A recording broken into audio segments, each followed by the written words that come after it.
Halo guys, kembali bersama gue aja si netizen yang suka ngebahas bola.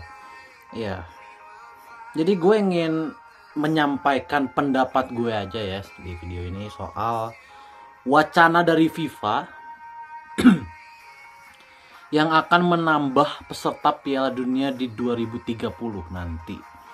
Dimana kita tahu di Piala Dunia 2026 ini aja sebenarnya pesertanya sudah ditambah. Kan biasanya dalam puluhan tahun terakhir peserta Piala Dunia itu adalah 32 tim yang dibagi jadi 8 grup. Di Piala Dunia 2026 nanti, Piala Dunia itu akan diisi oleh 48 tim. Artinya ditambah 16 tim dan akan terbagi di 16 grup. Dimana nanti akan diambil juara grup dan juga runner up terbaik ya. Ini juara grup dan runner up kemudian akan ditandingin lagi di 32 besar. Jadi sistemnya nanti bakal kayak gitu. Jadi berbeda dengan Piala Dunia sebelumnya, dimana 32 tim dibagi 8 grup, masing-masing 4 tim ya. Kemudian diambil 2-2-2 terus jadi 16 besar langsung. Gue ingin menyampaikan pendapat gue soal ini. Menurut gue 48 tim aja menurut gue udah over. Menurut gue sudah over karena waktu yang ditempuh untuk mencapai titik ya, waktu yang dipergunakan untuk turnamen ini tuh menjadi jauh lebih panjang gitu ya. Kemudian jiwa kompetitif setiap negara itu akan berkurang. Kenapa? Karena artinya setiap benua itu bisa mengirimkan jauh lebih banyak kan, bisa mengirim jauh lebih banyak. Dan kita tahu Piala Dunia ini sebenarnya adalah event yang terbesar dan paling prestisius di dunia. Event total ya, bukan hanya dari segi sepak bola tapi keseluruhan. Ini adalah event yang paling prestisius di dunia. Sehingga seharusnya ada unsur bahwa hanya tim-tim terpilih yang bisa main di sini, dan kalau pesertanya ditambah terus esensi itunya akan hilang menurut gua. Makanya menurut gua 48 ini aja itu menurut gua sudah tahap toleransi maksimal lah. 32 itu menurut gua udah paling pas gitu. 32 itu menurut gua udah paling pas. Gua mengerti maksud FIFA terus menambah peserta. Yang pertama, FIFA itu ingin negara-negara yang tidak punya kesempatan untuk lolos ke Piala Dunia itu bisa lolos dan merasakan. Yang kedua, karena banyak negara yang bergabung, artinya ekonomi akan jauh lebih besar bergerak dan FIFA akan jauh lebih punya uang. Gue ngerti arahnya tuh pasti ke sana gitu. FIFA itu dapat banyak duit guys dari Piala Dunia. FIFA-nya terus negara penyelenggaranya itu dapat banyak duit lah. Tapi ada resikonya kalau tim-tim itu ditambah. Pertama, pemain itu akan menjadi robot, terutama pemain-pemain yang dalam tanda kutip pemain-pemain superstar yang tiap minggu bermain, terus kemudian nanti di Piala Dunia juga kan. Kalau tim ditambah, pertandingan juga ditambah kan jadinya, kemudian pertandingan ditambah gitu ya, itu akan membuat mereka menjadi lebih tidak istirahat lagi. Kita tahu di 10 tahun terakhir, atau gak usah 10 tahun terakhir lah, 5 tahun terakhir aja lah ya, pemain-pemain itu udah banyak yang speak up tentang jadwal pertandingan. Sekarang aja nih Champions League yang dirubah ini sudah diprotes. Kenapa? Karena waktu yang digunakan dalam pertandingan itu menjadi lebih banyak. Kita tahu UCL yang biasanya ada jeda ya dari Desember sampai Februari, itu kan biasanya ada jeda ya 2 bulan. Tahun ini tuh tidak ada jedanya. Jadi Desember, Januari, Februari terus non-stop. Dan itu kan melelahkan untuk pemain yang berlaga di semua ajang. Itu sangat melelahkan. Jadi ini sangat melelahkan untuk pemain-pemain superstar lah yang bermain di semua ajang. Itu makanya dikeluhkan oleh pemain-pemain selevel Kevin De Bruyne gitu ya, pemain selevel Haaland gitu ya.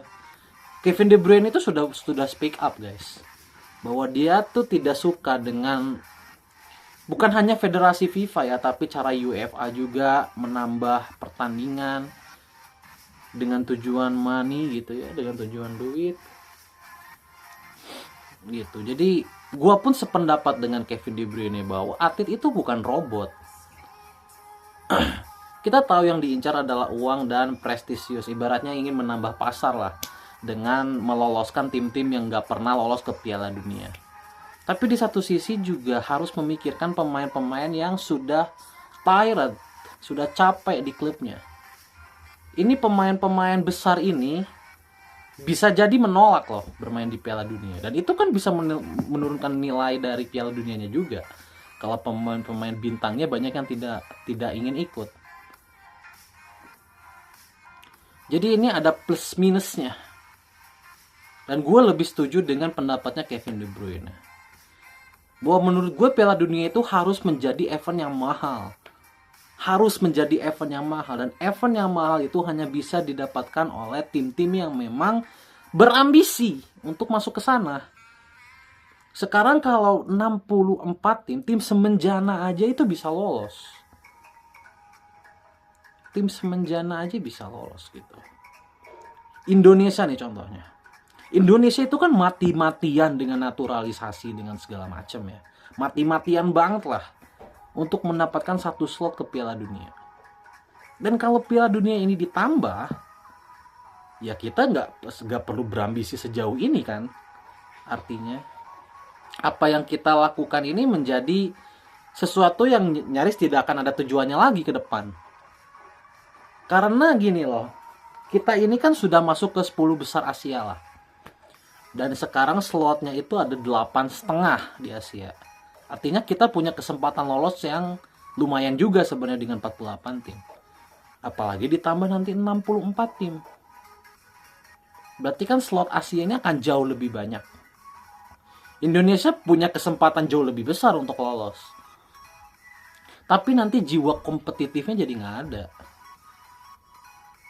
Kan yang membuat sepak bola itu seru, ditonton banyak orang, dilihat banyak orang, ya ibaratnya ditonton banyak orang, itu kan kompetisinya, kompetitifnya yang dicari. Kalau ini ditambah, kompetitifnya jadi berkurang. Menurut gua itu.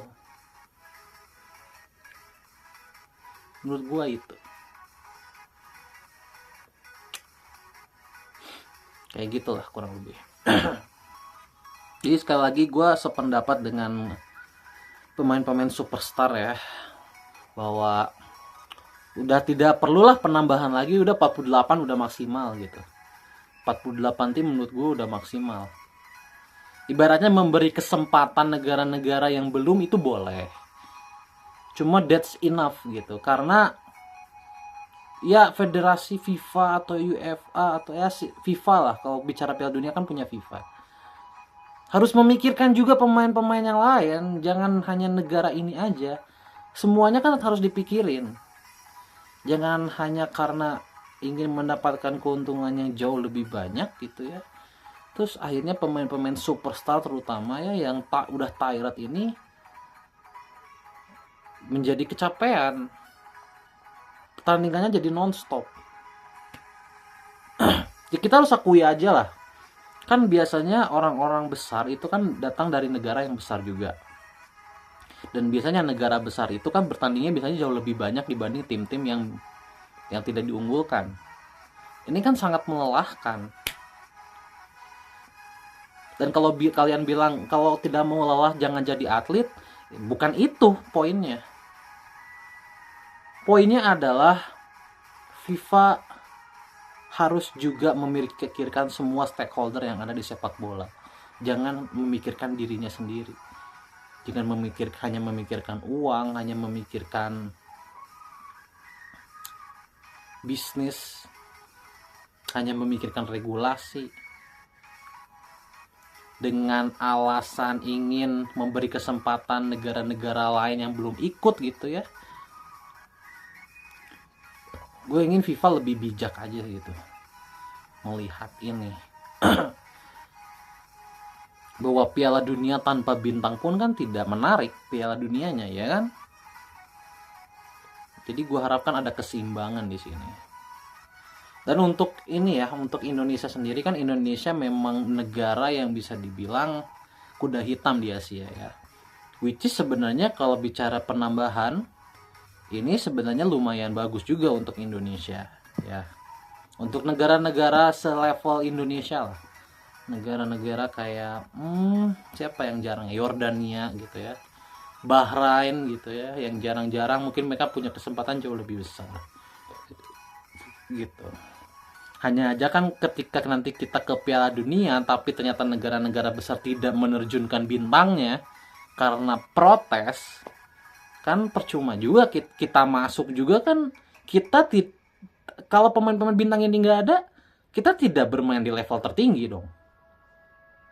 Kan yang kita cari ke Piala Dunia itu kan adalah pride, kebanggaan. Kita bisa melawan pemain-pemain terhebat di seluruh dunia. Kan itu pride-nya dari Piala Dunia kan. Sekarang kalau pemain-pemain bintang ini menolak untuk main di Piala Dunia, kan percuma juga kita main di Piala Dunia. Kita hanya akan melawan pemain-pemain nomor 3, nomor 4 dari negara besar. Apa gitu pride-nya? Kayak gitu. Jadi menurut gue 48 ini udah cukup, udah terlalu banyak. Itu poinnya. Itu pendapat gue. Sekali lagi ini pendapat ya. Ini pendapat gue karena pemain-pemain besar sudah berbicara, kemudian pemain-pemain yang di level ini juga udah berbicara. Gue harap Piala Dunia ini marwahnya tuh tetap sama, nilainya tetap sama. Gue harap tuh Piala Dunia bener-bener diisi oleh negara-negara yang memang layak, yang memang jiwa kompetitifnya tinggi, ambisinya tinggi. Apa bisa dibilang development sepak bolanya tuh bener gitu. Kayak gitu-gitulah. Gitu. Jadi ke arah sana nanti. Dan satu lagi, kalau misalkan ini berkaitan dengan penyebaran sepak bola gitu ya, market sepak bola, menurut gue tanpa memperbanyak ini pun sebenarnya market sepak bola ini sudah ada di mana-mana gitu kan. Hanya tinggal gimana cara FIFA mengolahnya. Kayak sekarang ya, menurut gue ini udah bagus gitu, kayak FIFA membangun kantor di negara-negara yang sepak bolanya tertinggal gitu ya, kayak di Indonesia gitu ya kan, sempat tertinggal gitu ya. Bangun kantor di sini untuk langsung melihat developmentnya kan sebenarnya hal-hal seperti itu yang bisa dilakukan supaya apa, kompetisinya ini menjadi makin rapat lagi, menjadi lebih kompetitif lagi. Jadi negara-negara yang tertinggal sepak bolanya ini yang diprioritaskan untuk mengejar negara-negara yang sudah established. Tapi anggota Piala Dunia jangan ditambah supaya apa? Bisa jadi negara-negara yang established ini tergeser oleh negara-negara yang sepak bolanya lagi berkembang. Contoh misalkan Indonesia lolos, kan bisa aja kita menyingkirkan Jepang atau menyingkirkan Korea, bener nggak? Kan itu menjadi pride tersendiri untuk kita, bener nggak? Makanya gue nggak setuju kalau ini ditambah lagi jadi 64. 48 udah batas toleransi lah, udah terlalu banyak 48 juga gitu. Kayak gitu aja. Bye.